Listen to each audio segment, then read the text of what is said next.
রাধে রাধে বন্ধুরা, কেমন আছো?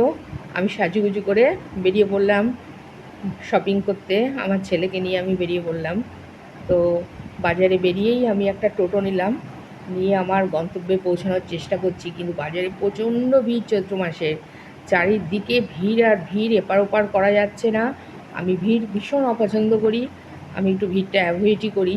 টোটো তো টুকটুক করতে করতে যাচ্ছে, আমি অধৈর্য হয়ে যাচ্ছিলাম।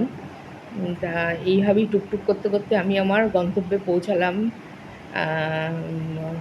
তো আমার ভিডিও তোমাদের ভালো লেগে থাকলে লাইক, শেয়ার, কমেন্ট, সাবস্ক্রাইব করে পাশে থেকো। আর যারা ফেসবুক থেকে দেখছো তারা ফেসবুক পেজটা ফলো করে দিও। তোমাদের কাছে এটা আমার একান্ত অনুরোধ। তো দেখো, রাস্তায় প্রচুর প্রচুর মানুষের সমাগম।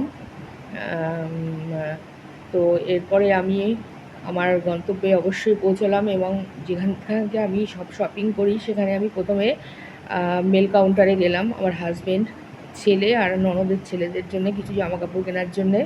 তো এখানে আমার দেখাশোনা পর্ব চলছে। তো যা যা পছন্দ হলো এখান থেকে আমি নিলাম, নিয়ে সোজা চলে গেলাম মেয়েদের কাউন্টারে। এবার আমি মেয়েদের কাউন্টারে অবশ্যই আমার জন্য আমি কিছু নেব। তো এখানেও দেখাদেখি চলছে।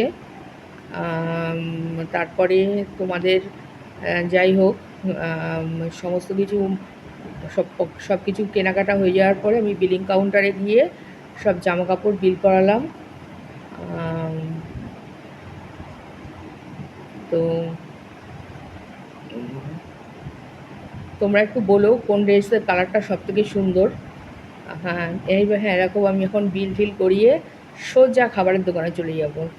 হ্যাঁ, যে খাবারের দোকানে যাব ওখান থেকে আমি আর আমার ছেলে কিছু স্ন্যাক্স আর সুইটস খেয়ে বাড়ির উদ্দেশ্যে রওনা দিয়েছি। বাড়ির উদ্দেশ্যে যখন রওনা দিলাম তখন দেখি রাস্তার দ্বিগুণ ভিড় বেড়ে গেল। যাই হোক, ওখান থেকে সোজা বাড়ি ফিরলাম। ভিডিওটা ভালো লেগে থাকলে লাইক, শেয়ার, কমেন্ট করো, সাবস্ক্রাইব করো। তোমরা সবাই ভালো থেকো, তোমাদের নববর্ষ সবার